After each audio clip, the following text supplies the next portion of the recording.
morning again, young pioneers. This is the second video that we have for today, and it's just to introduce the rest of the book.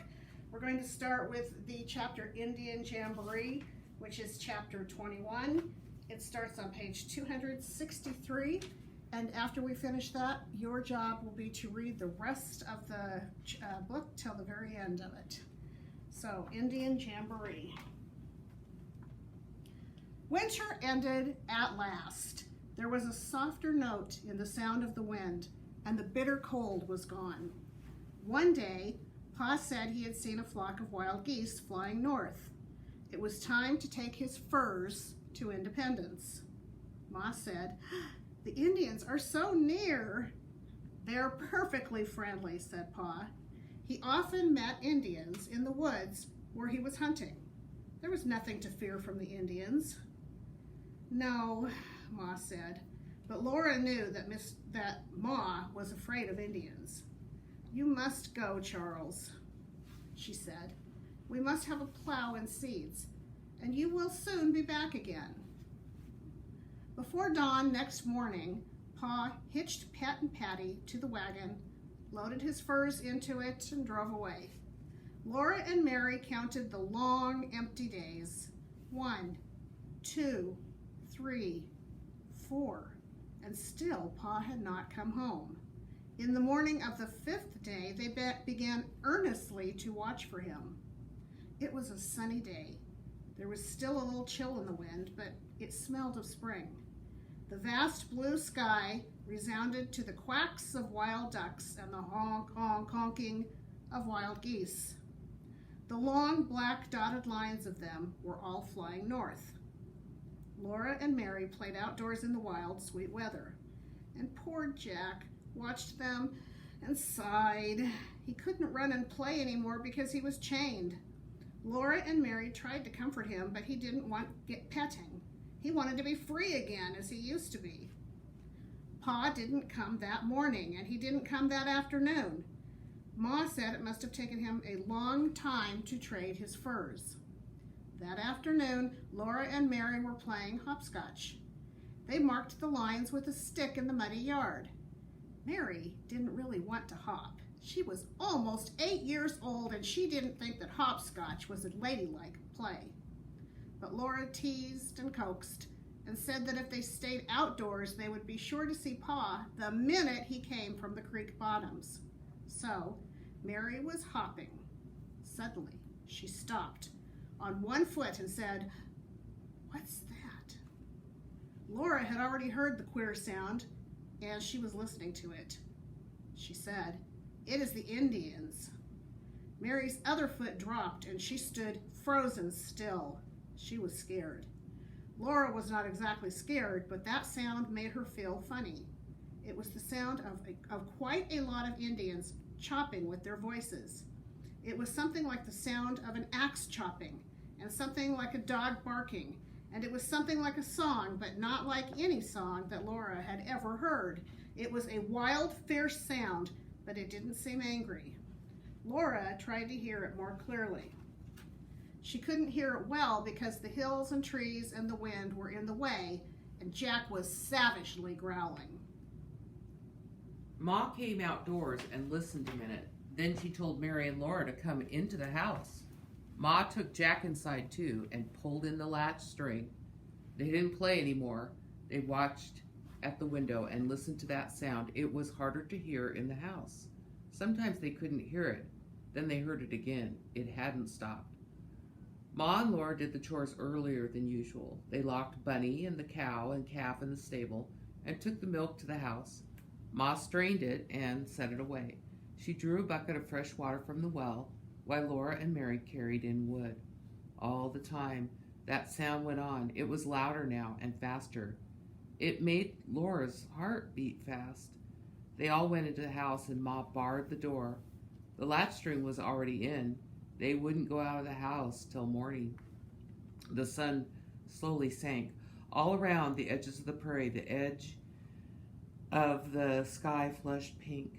Firelight flickered in the dusky house, and Ma was getting supper, but Laura and Mary silently watched from the window. They saw the colors fade from everything. The land was shadowy and the sky was clear, pale gray.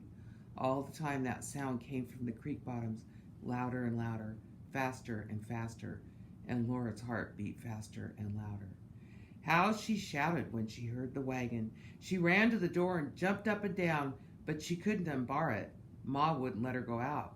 Ma went out to help Pa bring in the bundles. He came in with his arms full, and Laura and Mary clung to his sleeves and jumped on his feet. Pa laughed his jolly big laugh. Hey, hey, don't upset me, he laughed. What do you think I am, a tree to climb? He dropped the bundles on the table. He hugged Laura in a big bear hug and tossed her and hugged her again. Then he hugged Mary snugly in his arms. Listen, Pa, Laura said.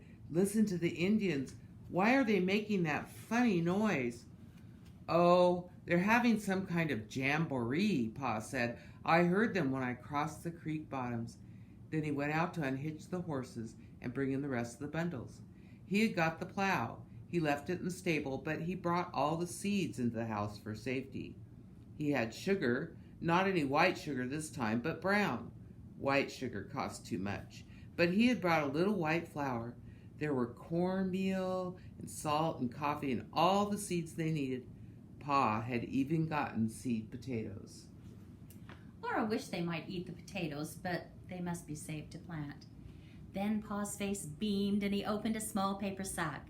It was full of crackers. He set it on the table and he unwrapped and set beside it a glass jar full of little green cucumber pickles. I thought we'd all have a treat, he said. Laura's mouth watered and Ma's eyes shone softly at Pa. He had remembered how she longed for the pickles. That wasn't all. He gave Ma a package and watched her unwrap it, and in it was enough pretty calico to make her a dress. Oh, Charles, you shouldn't. It's too much, she said. But her face and Pa's were two beams of joy. Now he hung up his cap and his plaid coat on their pegs. His eyes looked sideways at Laura and Mary, but that was all. He sat down and stretched out his legs to the fire. Mary sat down too and folded her hands in her lap, but Laura climbed onto Pa's knee and beat him with her fist. Where is it? Where is it? Where's my present? She said, beating him.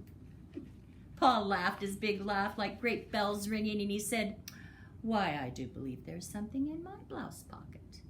He took out an oddly shaped package, and very, very slowly he opened it. You first, Mary, he said, because you're so patient. And he gave Mary a comb for her hair.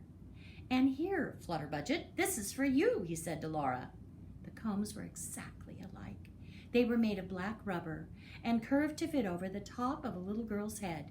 And over the top of the comb lay a flat piece of black rubber with curving slits cut in it, and in the very middle of it, a 5-pointed star was cut out. A bright colored ribbon was drawn underneath, and the color showed through. The ribbon in Mary's comb was blue, and the ribbon in Laura's comb was red. Ma soothed back their hair and slid the combs into it, and there in the golden hair, exactly over the middle of Mary's forehead, was a little blue star. And in Laura's brown hair, over the middle of her forehead, was a little red star. Laura looked at Mary's star, and Mary looked at Laura's, and they laughed with joy. They had never had anything so pretty. Ma said, but Charles, you didn't get yourself a thing. Oh, I got myself a plow, said Pa. Warm weather will be here soon, and I'll be plowing. That was the happiest supper they had had in a very long time. Pa was safely home again. The fried salt pork was very good after so many months of eating ducks and geese and turkeys and venison. And nothing had ever tasted so good as those crackers and the little green sour pickles. Pa told them all about the seeds. He had got seeds of turnips and carrots and onions and cabbage. He had got peas and beans and corn and wheat and tobacco and seed potatoes and watermelon seeds. He said to Ma, I tell you, Carolyn, when we begin getting crops off this rich land of ours, we'll be living like kings. They had almost forgotten the noise from the Indian camp. The window shutters were closed now, and the wind was moaning in the chimney and whining around the house. They were so used to the wind that they did not hear it. But when the wind was silent, an instant, Laura heard again that wild, shrill, fast-beating sound from the Indian camps. Then Pa said something to Ma that made Laura sit very still and listen carefully. He said that folks in Independence said that the government was going to put the white settlers out of the Indian Territory. He said the Indians had been complaining, and they had got the answer from Washington. "Oh, Charles, no," Ma said. "Not when we've done so much." Pa said he didn't believe it. He said they'll always have to let settlers keep the land. They'll make the Indians move on again. Didn't I get word straight from Washington that this country's trying to be open for settlement any time now? I wish they'd settle it and stop talking about it, Ma said. After Laura was in bed, she lay awake a long time. So did Mary. Pa and Ma sat in the firelight and candlelight reading. Pa had brought a newspaper from Kansas, and he read it to Ma. It proved that he was right. The government would not do anything to the white settlers. Whenever the sound of the wind died away, Laura could faintly hear the noise of that wild jamboree in the Indian camp. Sometimes, even above the howling of the wind, she thought she still heard those fiery yells of jubilation. Faster, faster, faster. They made her heart beat